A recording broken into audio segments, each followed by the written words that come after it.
again. Last week, here I gave out what I believe to be one of the most significant items of what we call stuff in number 114 that you have. The materials from the National Aeronautics and Space Administration, and it's titled The Green Party. There are several significant statements in NASA's Green Party material. If you have it with you, one under the headline, it says, under green power, it says plants, let me read it myself and say exactly, but it says power from plants have changed the world.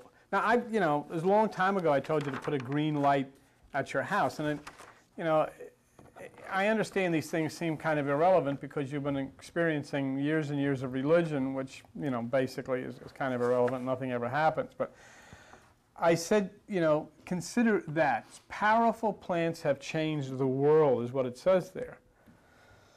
And in the very first paragraph, it says scientists are shedding light on the biggest power booster on our planet. And what NASA is saying is that the biggest power booster on our planet is light from above that touches chlorophyll and hemoglobin. Chlorophyll in plants, hemoglobin in human beings. Green light. Okay? We learned from this material that we had given out earlier that chlorophyll converts light energy into something called ATP. It's a large scientific name. We won't get into that. But ATP is in both plants and human beings. Actually, it is the hemoglobin in humans, which is complementary to chlorophyll in plants. ATP is the source of energy for living cells in plants and in humans and in animals. And ATP is a direct result of light from above interacting with either chlorophyll or hemoglobin, interacting with green. So it's green light which is actually responsible for ATP. And ATP is the immediate source of energy for muscle contraction. In other words, you couldn't move unless there's ATP, and there's no ATP unless there's green light interacting with the green of the earth. So the hema group in humans is related to the chlorophyll in plants, and through light touching both, there is the source of energy for all life. And that's what's very interesting. But something important that we have to go over again is on page 114 of this material. It's in paragraph 3, and it's talking about green light. It says, this provides the plant food in the form of carbohydrates, lipids, proteins, and nucleic acids, the building blocks of life. And now for today, what I want you to do is keep in mind this article, and that nucleic acid is DNA. Green light, DNA. Who said there's a connection? The National Aeronautics and Space Administration. Very, very important. Keep in mind that, because it's going to be important, very important a little later as we get into this. On page 114b,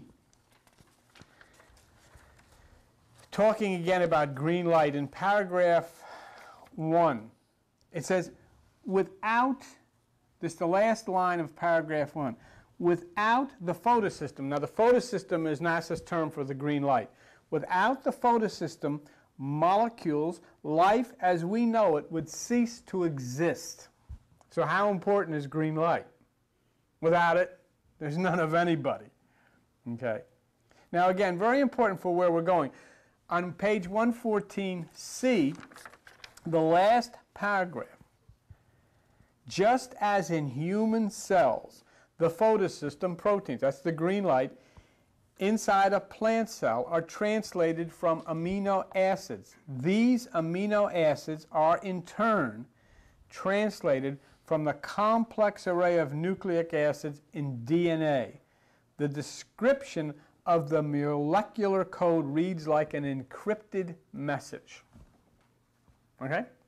Now, what's interesting about that is the nucleic acid is the product of green light. The green light is an angle of light. It's a photon, which the Bible says is an angel of light. The angle of light as a photon is a messenger particle. The angel in the Bible is a messenger. And so here now we find that there's a direct connection between the angle of light, or the messenger, and an encrypted message called DNA. There's a direct connection. NASA has given us a direct connection. In other words, there could be no DNA unless there's light interacting with heme and chlorophyll. There can be no DNA unless there's an angle of light, and the angle of light is the messenger, and we find out that the DNA is an encrypted message. And that's what it says in your article from NASA in the very last line. A description of the molecular code reads like an encrypted message. So you see how everything is conveyed in symbols. Even you, it's an encrypted, you're an encrypted, there's a coded message inside of you. Not a plain, there's nothing written on your head or anything. It's all written in cosmic code, really. And so not only inside of you is there an encrypted message that we call DNA. Jesus never spoke but in a symbol. That's what the Bible says. The Bible is allegorical. That's what the Bible says. The myths and the ancient stories. And NASA tells us there's an intelligent message conveyed to all living things in a molecular code which reads like an encrypted message. Right. Isn't it encrypted? You know what an encrypted message is? It's code. It's like Morse code, you know. And that's what it is. Now, talking again about green and all of this business, let me go over once again the Bible scriptures, and you don't have to. You can take my words in the Bible. Job 8:16. He is green before the sun, and his branch shoots forth in his garden. Job 15:31, let not him that is deceived trust in vanity, for vanity shall be his recompense. It shall be accomplished before his time, and his branch shall not be green. Psalm 23, the one that everybody knows. The Lord is my shepherd, I shall not want. He makes me to lie down in green pastures. It's not talking about cow pastures. It's not talking about what you think is a pasture. It's talking about something much more significant. What? Song of Solomon 1:16, behold, you are fair, my beloved, yes, pleasant. Also, our bed is green. Revelation 9:4, and it was commanded them, that's talking about the angels, that they should not hurt the grass of the earth, neither any green thing, but only those men which have not the seal of God in their foreheads, which is the pineal gland. There's a book called The Power of Color, and it's written by Dr. Morton Walker. And he speaks of green from a metaphysical perspective. And he says about it, emerald green is often the symbol of hope and growth and is used this way in many Christian paintings. To Muslims, green is a sacred color symbolizing immortality. The Buddha is often painted against a green background to denote the permanent life behind all of man's temporary incarnations. And emerald green returns us to the Bible because it says in Revelation 4:2, I was in the Spirit, there was a throne, and one was sitting on the throne, and he that sat upon the throne like a jasper, and there was a rainbow about the throne like unto an emerald, green light. And then, of course, you have page 112 of the material I gave you a couple of weeks ago. The scientist at NASA who has a flying prototype of a ship that flies by laser. And if you look at page 112, what I'm telling you is not coming from New Age stuff. It comes from the National Aeronautics and Space Administration and Space Science News. This ship flies on laser power. And in the 5th paragraph, if you look at page 112 of your stuff, in the 5th paragraph, the scientist says, My goal has been to cut the cost of getting to space by a factor of 1,000 using a system that is completely green. Now, looking down above you right now from space is supernova 1987A, which you have seen. The center eye of supernova 1987A is green. And it's on fire now. If you look in the color spectrum, the center of the color spectrum is the color green. Now, I showed you a few weeks ago a scientific diagram showing the human eye, and the human eye senses color in 3 spectrums, and the top one is red, the bottom one is blue, and the center that your eye picks up is green. Kabbalists, those who studied the ancient Kabbalah, stated the pathway to God was the center, and they considered green that pathway because it is the center of the light spectrum. Right now you're living in the Aquarian age, and the ruling planet of the Aquarian age is Uranus. What makes it unusual is that Uranus spins on its side. It doesn't spin up and down, it spins like this sideways. And so the electromagnetic fields that come from it are chaotic, and they cause the exact chaos that Al was talking about. And Uranus is the green planet. So, I mean, how can all these coincidences exist? They're not coincidences. But, you know, it's like everything else on the earth, very few people pay attention to it. So now let's try to fit the puzzle together. You got all this talking about green, green, green, green, green. How in the world does it all work? And does it work? I say meditation. Al says, well, you know, like we said, you observe yourself, you watch yourself.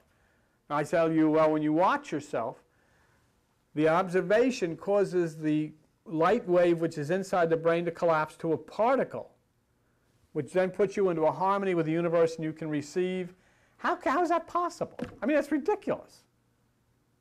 How could it possibly be? How could you send healing or whatever to somebody else? How could you receive anything from, you know, sitting there listening to some gongs or something, bong, bong, bong, when you're going to harmonize with the universe? How is this possible? I mean, what happens inside of your head? Where would the message come from? Nobody's talking to you. How would you know? So, you know, how could it even remotely provide enlightenment to people? And to me, if you can't explain it, I don't want to hear it. I think it's stupid. I think all of this stuff that we've done all of our lives, we're going to churches, is absolutely stupid because we don't know what we're there for. We just show up. Because if you don't, your parents or your family get mad at you. But nobody knows what they're there for. Everybody sits there and goes through all of these different things, and there's one thing. It's because nobody knows. They say, well, maybe after we die, maybe I'll go to some place and I'll get an apartment or a split-level house. There's no reason to be. Because there is no way to logically explain anything. And it's the same way here with meditation. If I tell you collapse the wave, well, we can prove that because that's quantum physics. But then how do you know anything happens? How is something good going to happen out of it?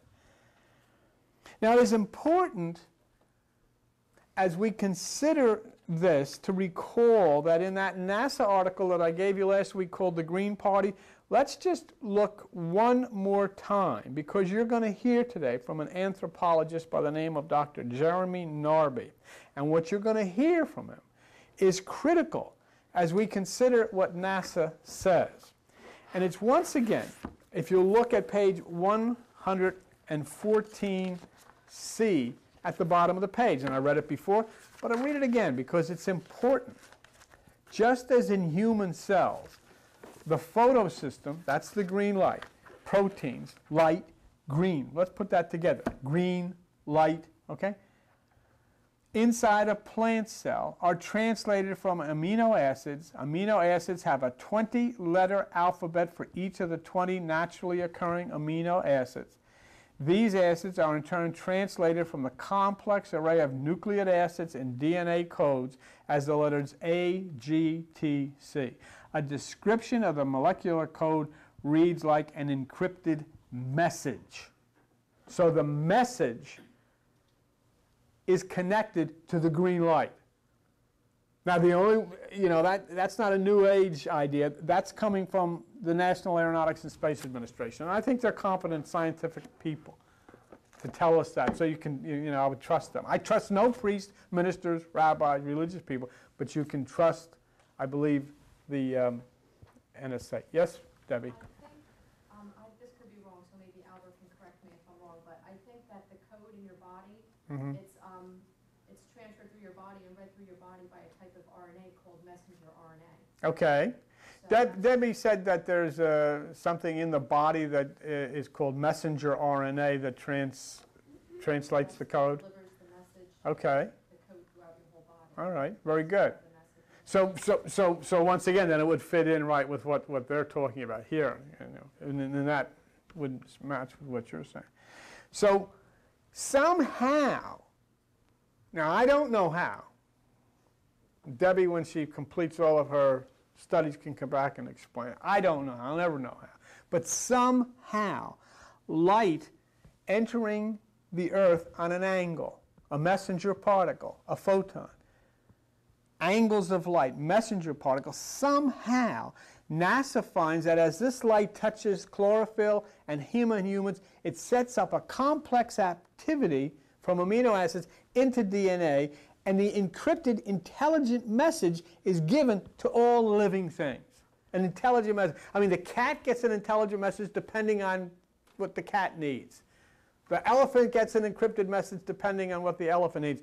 You and I get an encrypted message depending on what we need. So the message comes from angles of light, from green light. Now, there was a document that came out in the April to July 1999 Science Review, and there was a fellow by the name of Dr. Jeremy Narby.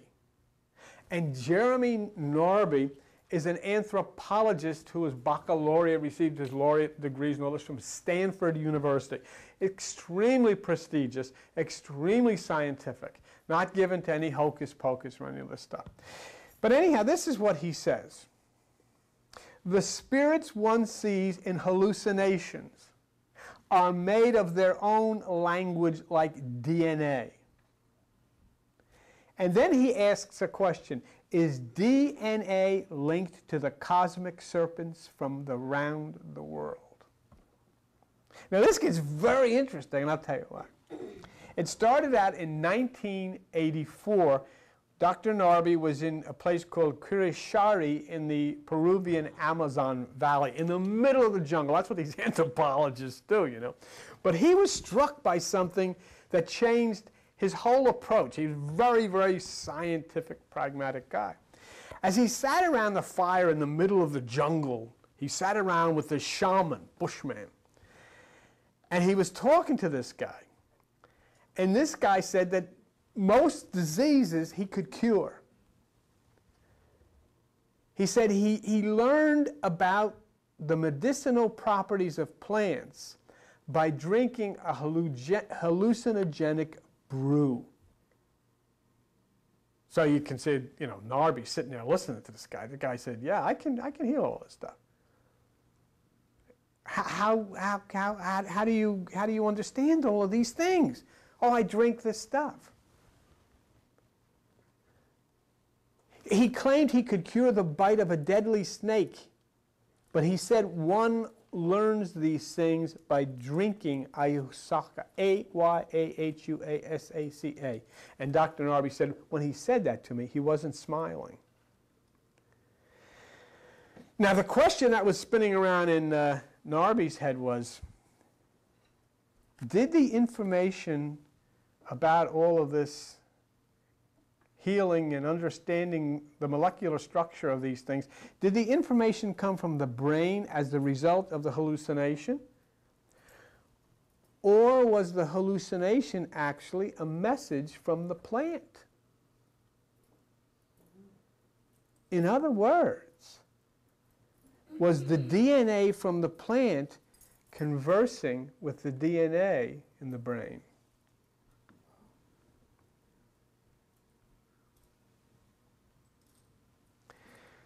Now remember, Dr. Narby has a doctorate in anthropology from Stanford University. It's interesting, isn't it, when you hear this, considering the green light and considering Dr. Narby's work now coming out with saying it could very well be that plants can talk intelligently to human beings through DNA. And you're taking herbs and all of this new stuff to get healed.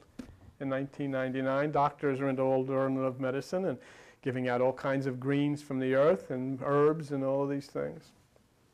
I mean, basically, what is getting popular in this very advanced scientific country is the very same stuff that this guy in the middle of the Amazon jungle has been giving out to people for years. But how did he find out about it? Healing agencies that actually come from green light. This is what Narby had to deal with. People living in the middle of the Amazon forest insisted that their extensive botanic knowledge of healing came from plant-induced hallucinations. And Narby then took off on his career of saying, how in the world could this possibly be true? Isn't it reminiscent of the question that we talked about of Plato and Pythagoras and all of these guys? How could people thousands of years ago know about quantum physics, electrons, and nuclear energy? Who taught them? And here Dr. Narby asks, how could shamans in the middle of the Amazon jungle know about the molecular properties in plants and the art of combining them? Who told them? Where did they get it from? How is it possible?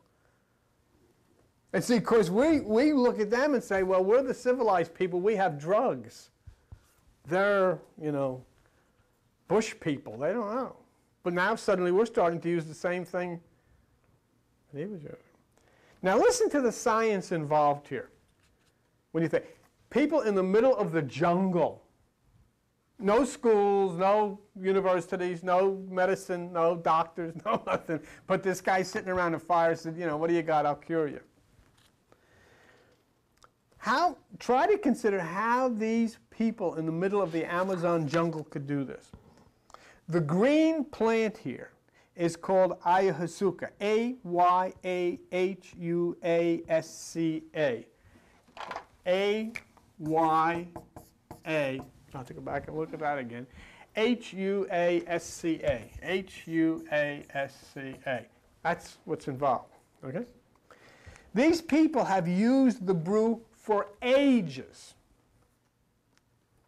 The interesting point, now this is what you got to pay attention to because these are what you would call savages in the middle of the jungle. The interesting point, according to Dr. Narby, is that in order for this thing to work, you must combine two plants which must be boiled together for hours.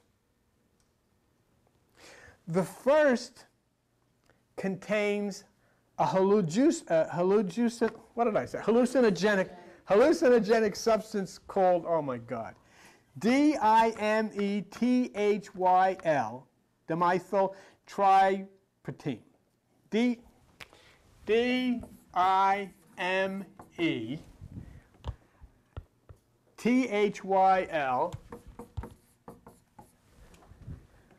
where am I? T-H-Y-L, T-R-Y-P-T, A-M-I-N-E, okay? Which seems also, according to Dr. Narby, to say this stuff is also secreted by the brain, the human brain.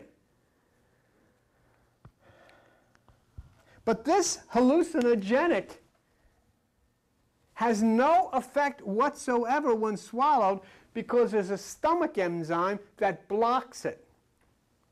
So it can't work. The second plant that they have to put in and boil with it, however, has substances that inactivate the precise stomach enzyme allowing this hallucinogenic to reach the brain. So out of the billions and billions and billions of plants and trees and all of this stuff, somehow they found this and realized that in order for this to work, they had to combine it with this, because the stomach enzyme that would stop this is destroyed by this, and so then the hallucinogenic can work. Now they knew that. So with all the billions and billions of green plants, somehow they knew which two that had to be combined to get the desired effect. And this really fascinated Narby. He said, how in God's name could they know that? Somehow out of all the green in the Amazon, they found the plant with a hallucinogenic brain hormone and combined it with a vine that inactivated the enzyme of the digestive tract, which would have otherwise blocked the effect. And they do this for the express purpose of modifying or changing their consciousness. So in order for them to get this, to change their consciousness, they knew that they had to combine it with this here. What was the this, Bill? I don't know what the this is. It's another. Yeah. I don't know. So we're talking about the power of green light here. Photosystem 1, as NASA would say, the green party. And this is what Narby went on to say. If they knew the molecular properties of plants and the art of combining them, when one asks them how they know these things, they say that their knowledge comes directly from the plants. The plants tell them.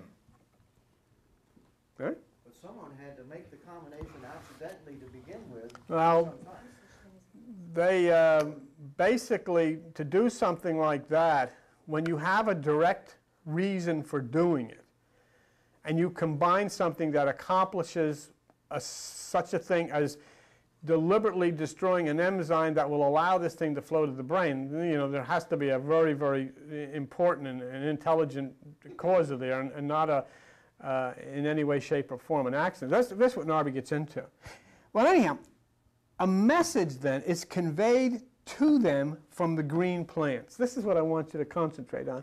An intelligent message that comes from the outside to the inside and communicates somehow in a coded way that is decoded by the brain. And I want you to start thinking of this because I want you to start thinking about how meditation works.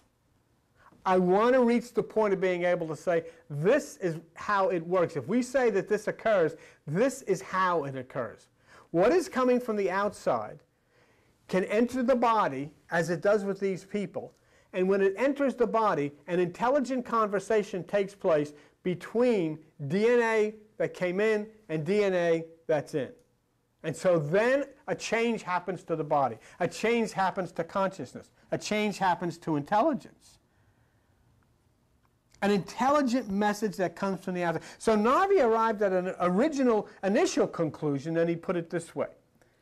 Their knowledge was undeniable. In other words, it wasn't a question of you coming and saying, well, they're healing people, they're treating diseases by stuff that doctors and hospitals all know nothing about, other than the fact that they do this, and this works. Their knowledge was undeniable, he says, but their explanations concerning the origin of their knowledge was unbelievable to me. That's what he said. My attitude was ambivalent. On the one hand, I wanted to understand what they thought about the reality of spirits. But on the other, I couldn't take seriously what they said because I did not believe it. Not unlike what we were talking about, the ancient Greeks. They have the knowledge, they prove that, but how in the world did they get it? I mean, Democritus had the knowledge about the electrons and how an electron moves out of its orbit inside of an atom, but how did he get that information? Where did he get it from? And so then you have these people who are doing this stuff and concocting all, now this is just one thing, concocting all of these different herbs and all of these different things and giving them to people and treating diseases. How did they get this information from? Because in order to do that, they have to know how the body works, and then they have to know the molecular structure of the medicine they're putting together. I mean, they're mixing medicine just like you do in the drugstore across the street, only they're doing it in the middle of the jungle. It's the same thing, but it's from the earth. How do they know that? In 1992, Dr. Narby, the anthropologist, and incidentally, he has a book out called The Cosmic Serpent and DNA. And in 1992, he attended a conference on the development and the environment. One of the prime discussions was the ecological knowledge of the people of the forest. And they were talking about, how these people take care of, the land and ecology and all of this stuff. Everyone knew that somehow these people knew these strange things, but no one was talking about the hallucinatory origin as claimed by the people themselves. In other words, the people say their knowledge comes to them from plants, and scientists couldn't consider such a thing. This is stupid. This is ridiculous. So this was Narby's predicament. His colleagues came up to him, and this is what he said. They said, Narby, you're telling us that Indians claim they get molecularly verifiable information from hallucinations. You don't take them seriously, do you? And so what could he answer? What could you say? I mean, they're not just saying, oh, the plants make me feel good, or the plants give me... They're saying they get molecularly verifiable information. In other words, what they're doing, scientists can verify the molecular structure of what they're using, and the molecular structure of the body says, hey, we can verify they're right on. But what the scientists are having trouble with is because the people that are using this stuff and are right on are saying, the plants tell us how to do this. Because Narby says, what could I say to them? But there's nothing one can say without contradicting two fundamental principles of Western knowledge. One, hallucinations cannot be the source of information. Western knowledge considers hallucinations to be, at the best, illusion, and at the worst, morbid phenomena. Number two, plants do not communicate like human beings. Only human beings use abstract symbols like words and pictures, and plants do not relay information in the form of mental images. That's what we thought. So Narby then has his dilemma, doesn't he? On the one hand, the results of the knowledge of the people of the forest is proven. They know somehow, molecularly, the structure of these things, so they can then deal with the glands and the different parts of the body that need to be touched by this molecular stuff. And actually, the things that have come out of the forest are also used by the pharmaceutical industry in making drugs and alternative healing agents in plants and so forth. And remember that NASA calls this result Photosystem 1, which is the greatest power on Earth and the result of green light.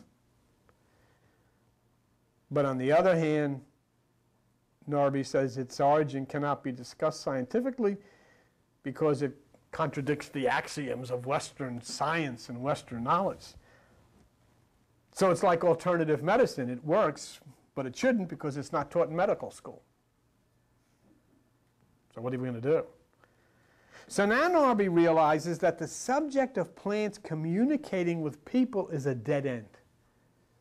I mean, you can't go into a scientific community and start talking about this, but he was really getting psyched out.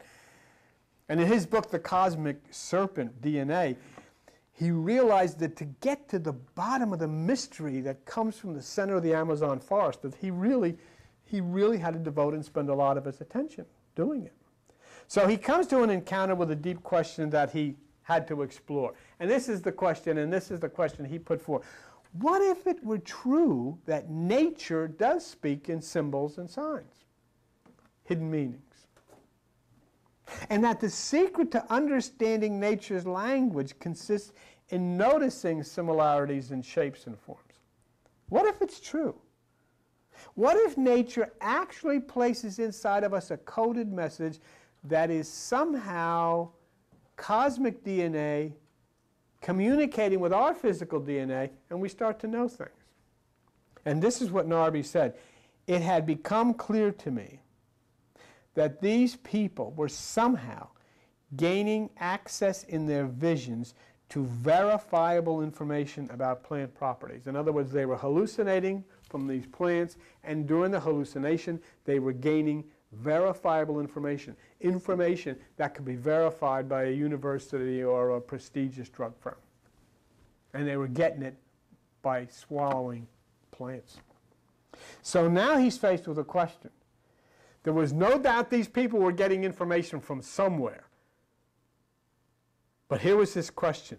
Was this information coming from inside the human brain, as the scientific point of view would have us, or was it coming from the outside world of plants? In other words, was there something inside of the brain that was stimulated to say, oh, this is what you have to do, or was it actually, was the information actually coming from the plant itself that was being ingested? Now, the outside world of plants, if you look at Photosystem 1, NASA calls it the greatest power on Earth. A description of the molecular code reads like an encrypted message. That's what NASA said. There's a so look at the connection I'm trying to get you to understand here. These people are saying that by taking this stuff, they're getting a message. NASA is saying that what is in the stuff that they're taking is an encrypted message coming from green light. The people of the forest say they're getting the information from the plants themselves. And that's what NASA is confirming, that light entering into chlorophyll of all plants and a hema of humans does exactly this. Angles of light, messenger particles.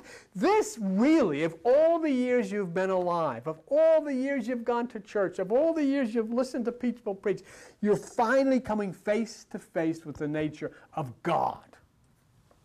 How does God communicate with you? How does meditation, how does prayer, how is this communication, how can something from the outside come inside of you and communicate and do something for you? How could there be this messenger? Well, now it seems as though these people are stumbling on the fact that the DNA from the outside, which is an encrypted message, comes and communicates with the DNA on the inside, and something changes. So in his book, The Cosmic Serpent, Narby first had to look at this scientifically. And he says, the similarity between the molecular profiles of natural hallucinogens, plants, I find to be consistent with that which is in the brain called serotonin. It seemed well and truly to indicate that both the hallucinogenic plant that these people were talking about and serotonin are like keys that fit into the same lock inside of the human brain. In other words, what he's saying is that the stuff from the plants is comfortable and fits into the lock of consciousness in the same way as a natural brain substance, which is called serotonin. So he took the next step. And this is where Narby decided, this is what I've got to do. He did the same thing that Carl Jung did. You remember what Carl Jung did? Carl Jung had all of these people coming who were totally whacked out. And they were seeing all of these crazy things. And he couldn't figure out what in God's name are you talking about. So he had to open a bottle and take it, like Dr. Hyde or Dr. Jekyll, whatever it is, and actually consume it. And they said to Dr. Jung, you are a prestigious psychoanalyst. What are you doing to yourself? He said, how in God's name am I going to understand these people if I don't experience what they're experiencing? And he did.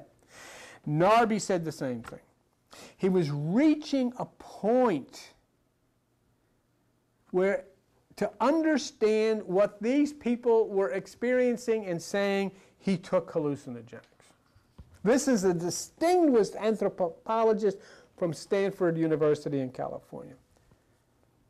And when he took them and had the experience, it led him to disagree with the scientific position that hallucinations are merely discharges of images stacked in the subconscious. I was convinced, he said, that the enormous fluorescent snakes that I had seen thanks to ayahuasca did not correspond in any way to anything that I could have dreamed of, even in my most extreme nightmares. And before you worry too much about those snakes, remember what the snake is: DNA.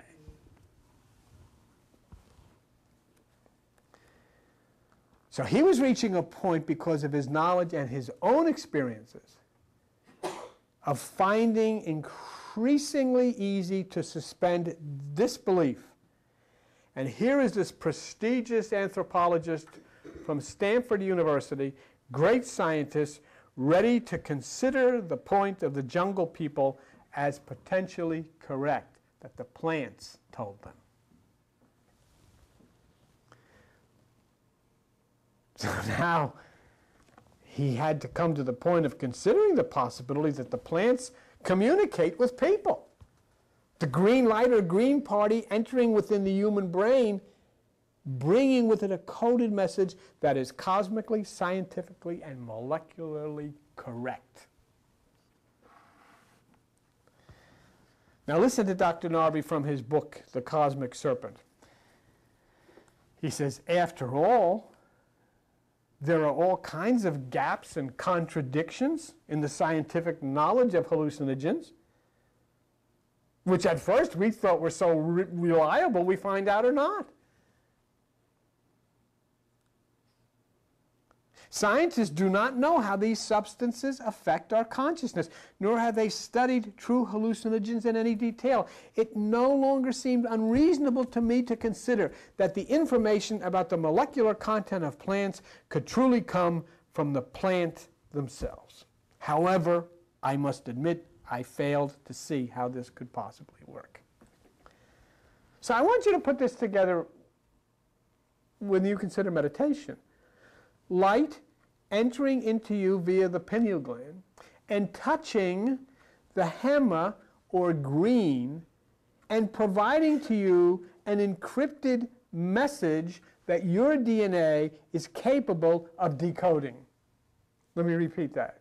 On the basis of Dr. Narby, on the basis of the National Aeronautics and Space Administration, I am suggesting to you that in the same way that NASA has suggested to us that the light touching the chlorophyll causes this power, which amino acids and so forth to DNA, and that what Dr. Narby is talking about is the plants and so forth, and the stimulation of DNA, I want you to consider light entering into you via the pineal gland in meditation, touching the hema or green inside of you, and providing to you an encrypted message that your DNA is capable of decoding. And remember, supernova 1987A, the center is green, laser powered by flying crafts, green light, the power of herbs, the center of the spectrum, the center of the eye. So consider yourself. You're meditating, and you're sitting here and gongs are going off and you're saying, what the, what's the sense of this? This is stupid. If the result, if there is such a thing going on to be from the outside, in other words, what am I saying is going to happen to you positively? Is that going to come from the outside? Or is it going to come from inside of your brain? Or a combination of both? Remember when we discussed ghosts? Some people see them, some people don't. There may be a vibration out there. Some people pick up on it. So it could be something from the outside, but it requires something from the inside to combine with it for this individual then to basically have a hallucination, isn't it? I'm seeing something that's really not there because I picked up something from the outside. But now maybe I know something now. Maybe that which was from the outside that I picked up entered in, combined with the DNA, an encrypted message. I saw something, I understood something, I could tell something, I could write something about something that really wasn't there. But I picked up something from the outside. Energy which from the outside hovers in a spot, a sensitive mind picks up what was there, and voila, you have a ghost. When there is no ghost. You have what Dr. Narby is dealing with there. Something from the outside is taken in the inside, and it causes an understanding of something that these people have no right to understand. So he reaches a reasonably similar conclusion, and the conclusions are exactly what goes on in this room. So we're in good company with this laureate from Stanford University, because this is what he says. And I think I don't feel proud of this, but I feel good about a man like Dr. Narby. And he just wrote this. This just come out in May. Maybe I would find the answer, he says, by looking at both perspectives at the same time. One eye on science and the other on the shaman. One eye on science and the other on the Bible. One eye on science and the other on the ancient writings. And Dr. Narby says, the solution would therefore consist in posing the question differently. It wasn't a matter of asking whether the source of hallucinations is internal or external, but of considering that it might be both at the same time. I couldn't see how this would work in practice, but I liked it because it reconciled two points of view that were apparently, divergent. So he continued his research, and he studied the experience of anthropologist Michael Harner, who went to the Amazon trying to understand their religious system. He said, I'm just here to, this guy Harner said, I'm just here to try to understand your religious system. We have our religious system, Catholics, Protestants, all that. What's your religious system? And they said to Harner, if you really want to learn, then you've got to drink Irish sake. And he did. And after several minutes, he found himself falling into the world of hallucinations. He saw giant reptile creatures projecting scenes in front of his eyes, and he was shown the earth as it was eons ago before there was life. He saw an ocean and a barren land and a bright blue sky, and then black specks dropped from the sky by the hundreds and thousands and landed in front of him. There were huge, shiny black creatures and huge bodies, and they explained that they had to come to Earth to escape their enemies. They created life on Earth, they said, so they could hide inside the multitude of forms. And Dr. Harner said, I learned that the dragons were thus inside of all forms of life, including us. And Harner wrote in his footnotes, and he since died, in retrospect, one could say that what I saw in that vision was almost like DNA, although in 1961 I knew nothing of DNA. Now consider, and I'll be done here in a second, how NASA just this month, released the Green Party paper, connecting light from above and green in Hema in humans and chlorophyll in plants with DNA. And just consider how just this month Dr. Narby from Stanford University has released this paper on green and the power of green. And Dr. Narby says this, there was indeed DNA, or there is indeed DNA in the human brain as well as plants. Given that the molecule of life containing genetic information is the same for all species, DNA could thus be considered a source of information that is both external and internal. Now, because of Dr. Harner, Dr. Narby had said, this is what I've been trying to imagine. How could something from the outside enter into a human body and convey a message to the inside? Wow, it's because the DNA in the plants is comfortable with the DNA, but they're the same as DNA, and they communicate with one another. I got it. It is possible then to bring into the inside something from the outside and set up a conversation, an intelligent conversation, which will then spin off and be a source of instruction to the person. Then if you sit in meditation and something from the outside enters containing DNA, whether it be in light or whatever it be, I'm going to say, and interacts with the DNA inside of your body, stimulate. Don't forget, this light comes down. That chlorophyll or that HEMA, not going to work until the light comes down.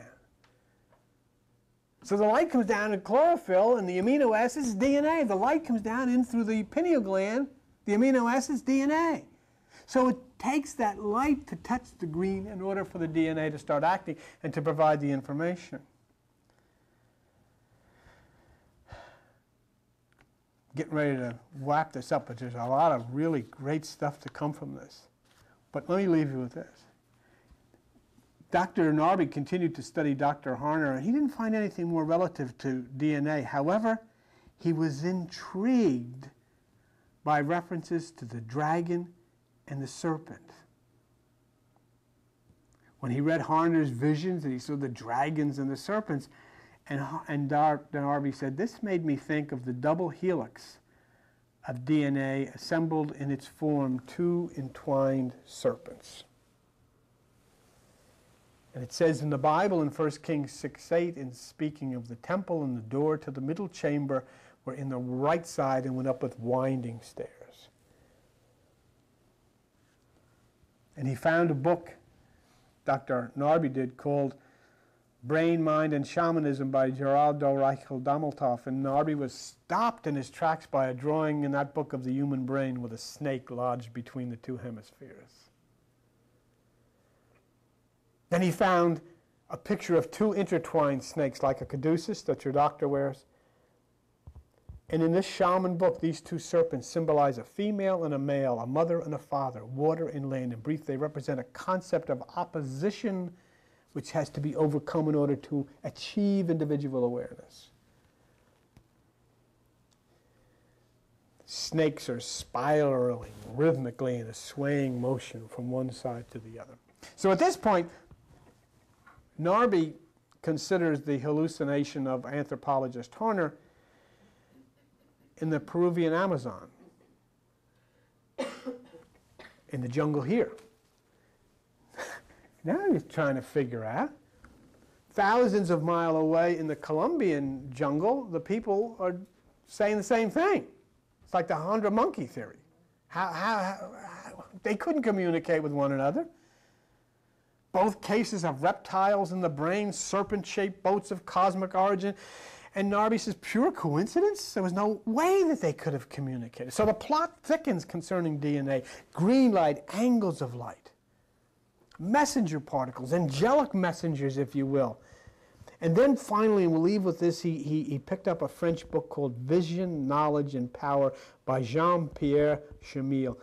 And Narby says, I found a celestial serpent in a drawing of the universe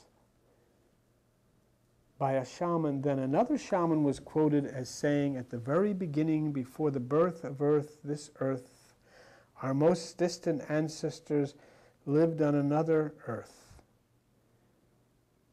All living beings were created by twins, who are the two central characters in the thoughts of the forest people. So, do you remember when we studied Mani and who spoke of God as the opposite to what we considered? And remember Mani said, the snake who talked to Eve was the good God. He wanted you to have knowledge and understanding. When Mani was asked who told him this, he said he met an angel. And they said, what was the angel's name? And Mani said he was called the twin. And Narby analyzes this entire concept. He sat by himself, he said, in a room, and he thought, a Western anthropologist like Harner drinks a strong dose of ayahuasca with one people and gains access in the middle of the 20th century to a world that informs the mythological concepts of other people and allows them to communicate with life-creating spirits of cosmic origin, possibly linked to DNA. So I hope that you will continue with me in the study of Dr. Narby's work, because this and NASA's Green Party, we are arriving at not just a connection between light and the protein in green, but we also arrive at a knowledge of the DNA connection, a combination of external and internal DNA, and the coded messages being sent, received, and decoded in new states of consciousness. It is the first thing that I have seen that gives me reason to say, I think we are on the verge of a very, very logical explanation of what happens in meditation and how receiving that light, which then touches the hema inside of us, can cause an activation of an encrypted message that has long been seated in the bodies of human beings, if you want, which message can then be decoded and be given to us as instruction and healing and so forth. There is no question whatsoever, and Dr. Narby, as he winds it up, that these people in the middle of the forest have received instruction from the plants who themselves had been given that instruction by green light. So, as I said last week, I encourage you to abandon the Republican Party, the Democratic Party, the Communist Party, and become a member of the Green Party and put a green light at your house, because it is your scientists like Dr. Narby and the people at NASA who are bringing you face to face with God. And it is the very same ones who claim to know God, who sit in pulpits, who are driving people farther and farther away from the knowledge of the true essence of life and creation. Yeah. Oh, I'm sorry. Yes. Let me tell you two things. First of all, I sat there last Tuesday night at meditation, and I had this experience with, let me just say I had an experience with those. And I said, you know, in this strange way of meditation, I said, you have to do something tonight.